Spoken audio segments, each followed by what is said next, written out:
Hello everyone, I'm the Saxy Gamer, and today we're here for yet another Civilization 6 Leader Spotlight, where today we are taking a look at Matthias Corvinus of Hungary, one of the other civilizations added in Gathering Storm. Before we get into things today, I would just like to let you all know that I do now have a Saxy Gamer official game store over on saxygamer.chrono.gg, where I am selling Civ 6 and all of its DLC. So for those of you who may not yet have Civ 6 or may not have some of the DLC, it's a great place to pick them up on while supporting the channel and myself in these videos as well, because I do receive a small kickback from all the purchases made. So if you're interested in picking up Civ 6 or any of the DLC, or a number of other games that I have on the store, the link is in the video description below. So Matthias' first ability is known as Raven King, and it makes it so that his levied units gain an additional +2 movement and +5 combat strength, and it also costs 75% less gold and resources to upgrade these levied units, and every time you levy troops from a city-state, you will receive +2 envoys with that city-state. Raven King is an insanely good ability because it gives your troops both more mobility and more power. +5 combat strength is a pretty big boost, and +2 movement is also pretty nice because if you think about it, on the early melee units, that effectively doubles their movement, which allows you to go for a really fast push into somebody's territory with really strong units. Not to mention the fact that there are other ways to boost your levy unit strength, such as with the Foreign Ministry, that will give you an additional +5 combat strength to all your levied units. You can stack this and get insanely good timing pushes pretty much consistently with Hungary, just because every time you want to go to you want to declare war on someone, you can levy a city-state or two, and then you can get all of these incredibly strong units all at once. And Civ 6 is really a game of timing pushes whenever you're going for domination victory, until you're strong enough to just steamroll. And with Matthias, you get timing pushes pretty much whenever you want, because whenever you decide to levy units, that's whenever you decide that you're going to have a timing push. The other really nice thing is that getting the 2 envoys with the city-state every time you levy kind of ensures that you're going to keep suzerainship of that city-state, and it just makes it easier to become the suzerain of a lot of city-states, because really you can kind of pay for suzerainship in a way with Matthias, because once you become the suzerain of a city-state once, that allows you to levy the units, then you can levy the units, and that kind of further secures your lead in the envoy game. So the Raven King overall an incredibly strong ability. Matthias' second ability is known as Pearl of the Danube, and it makes it so that he receives +50% production towards districts and buildings constructed across a river from a city center. Pearl of the Danube is very straightforward and also very good as long as you're able to get good settling spots for this. I find that you can at least, if there's a straight river, then the minimum number of districts that you can, improve by this is 2, because there's always going to be 2 tiles that are across from a river. I think pretty much always. There might be some cases where it's only 1, but still, getting 50% production towards 2 districts is always very nice, and all of the buildings in that district are also going to receive +50% bonus production, so that's a lot of free production, literally just from settling on rivers, which most people are going to do anyways because they are an excellent source of fresh water. And 50% is a pretty good percentage-based boost, so Pearl of the Danube is another really strong ability, and both of Matthias' abilities are incredibly good. Now let's move on to talk about Matthias' unique units. So he has 2 unique units actually, like quite a few of the other civs in the game now at this point. But the one thing that is unique about Matthias' unique units is that they actually upgrade into one another, which I believe that this is the only case in the game that you can, upgrade from one unique unit to another. So his first unique unit is known as the Black Army, and it replaces the Courser. It has a melee strength of 47, which is up 3 from the Courser, a movement of 5, which is the same as the Courser, and a production cost of 205, which is 5 more than the Courser. In addition to this, the Black Army will receive +3 combat strength from each adjacent levied unit. So the Black Army is a very good unit, and it's one that synergizes very well with Matthias' playstyle, because having a lot of levied units, you can just put a bunch of levied units. If you have 3 levied units around the Black Army, then you get +9 combat strength, and it's already 3 more than the Courser, so really you'd be at +12 more combat strength than a Courser, which is insanely strong. You can get so high combat strength on the Black Army, and it's just a very good unit because it's not really that much more expensive than a regular Courser. I mean, +5 production is pretty much nothing, so overall the Black Army is a very strong unique unit, and I would definitely recommend utilizing it for even more of a timing push whenever you are playing Hungary. Hungary's second unique unit, the one that you can upgrade from the Black Army into, is the Hussar, and it replaces the cavalry. It has a melee strength of 65, which is 3 more than the cavalry, a movement of 5, and a production cost of 335, which is plus 5 from the cavalry. So pretty much the exact same stat comparison as the Black Army is to the Corsair. The different thing with the Hussar, though, is that it will receive plus 3 combat strength for each active alliance that you have in the game. So the Hussar, I think, is once again a very strong unique unit, and one that is pretty easy to make use of.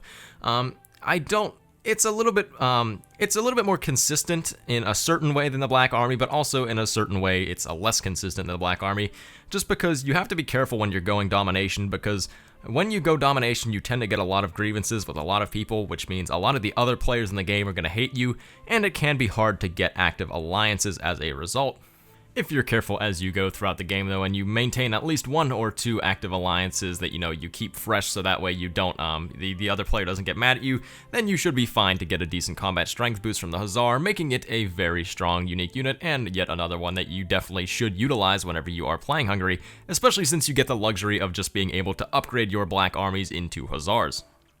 Hungary's unique building is known as the Thermal Bath, and it replaces the Zoo. It will provide plus 2 amenities, which is up plus 1 from the Zoo, and plus 2 production as well. Both of these bonuses will extend to all tiles within 6 tiles, and also if there's a geothermal fissure in the city's borders, the Thermal Bath will receive plus 2 tourism and plus 2 amenities to the city that it is built in. So one thing that I just should mention here is that the plus 2 amenities from the geothermal fissure do not extend to all cities within 6 tiles. Those amenities are localized and only apply to the city that has the thermal bath built in it. So the thermal bath, I think, is, on paper, it's a really good, unique building, just because you get some good amenities out of it, you get some production, and it's, an aura bonus as well. The only issue that I have with it is that, in practice, I never really find that I tend to use it. Geothermal fissures, they're not necessarily rare, but normally you'll only have them in 1 or 2 cities in a game, so that extra bonus is, it's a little bit rare to get that one, but even so, it is still just straight up better from a zoo, and it is a way to help deal with your amenity issues should you be going domination, which you definitely probably should be on Hungary. So overall, I think the thermal bath is still pretty good, even though it isn't always too practical.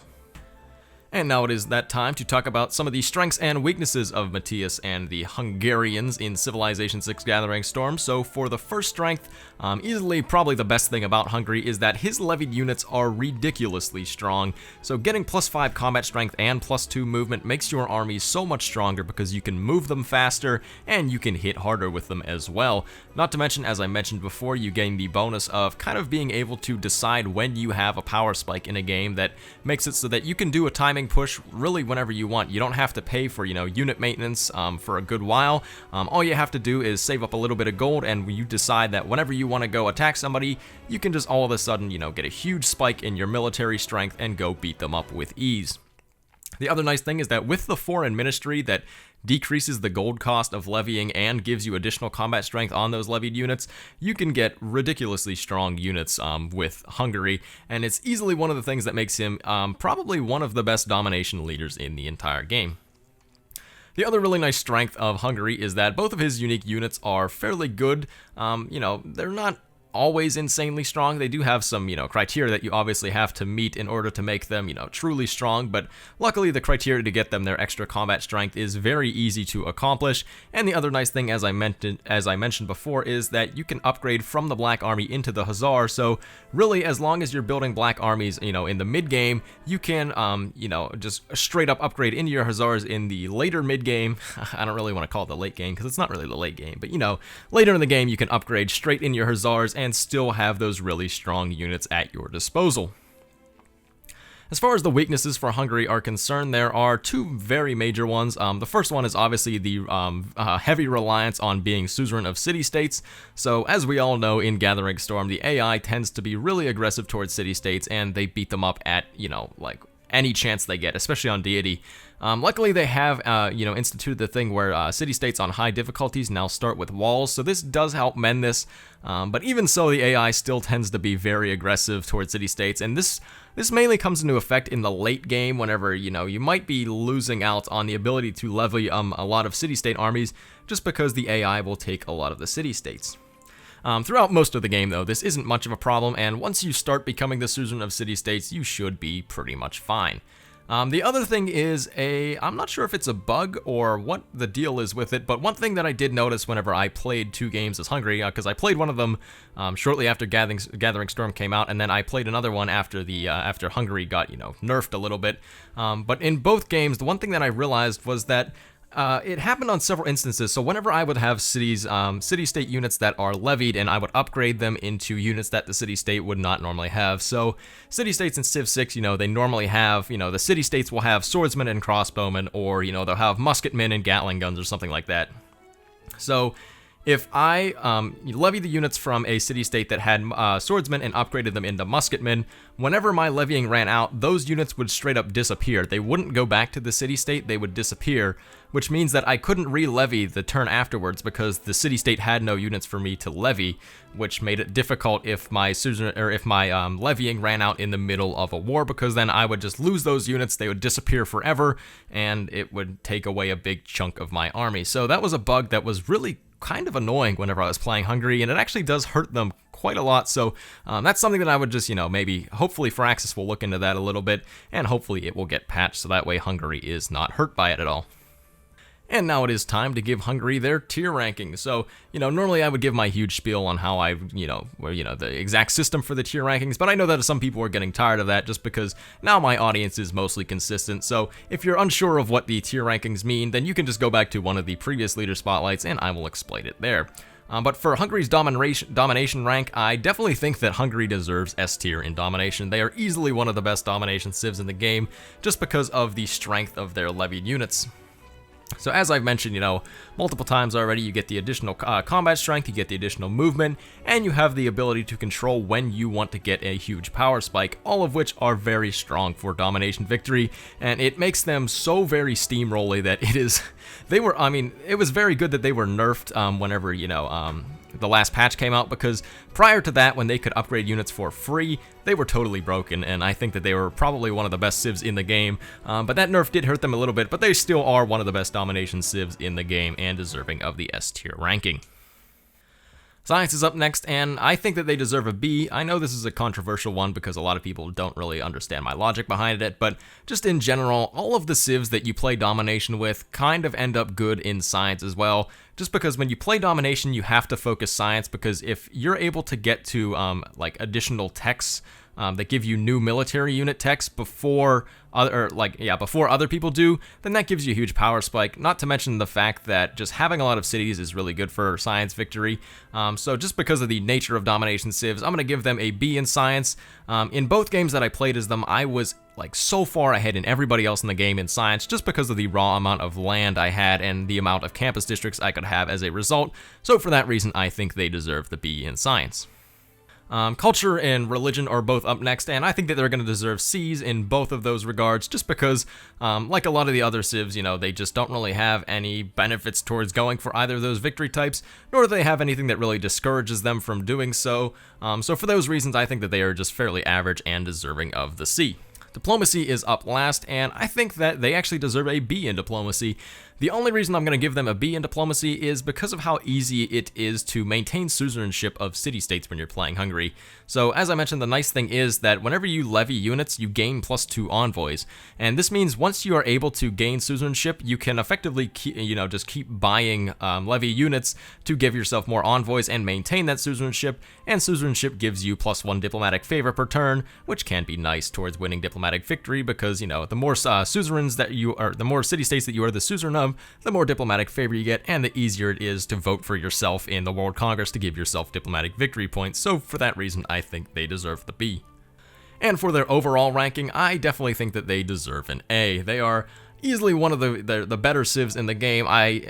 Prior to the patch that nerfed them a little bit with their upgrade costs on the levied units, I would have ranked them S tier, but after that nerf, I do think that they are a little bit worse, just because you at least have to have resources available to upgrade some of your levied units, and it's not totally free, so that hurt them a little bit, but they are still easily one of the best civs in the game, and deserving of the A tier ranking. I think they're right up there with the Ottomans right now in terms of domination strength. I think that Ottomans and Hungary are pretty much equally matched in domination and just in overall effectiveness. Both of them are very good and very fun civs that were added in Gathering Storm, so if you haven't played Hungary yet, I would definitely recommend that you give them a go. So thank you everyone for watching. I have been the Saxy Gamer. If you haven't seen it yet, be sure to check out my game store at saxygamer.chrono.gg. But if you enjoyed the video, feel free to like. If not, feel free to dislike. If you're looking for more Civilization 6 content, feel free to subscribe. Thank you for watching, and goodbye.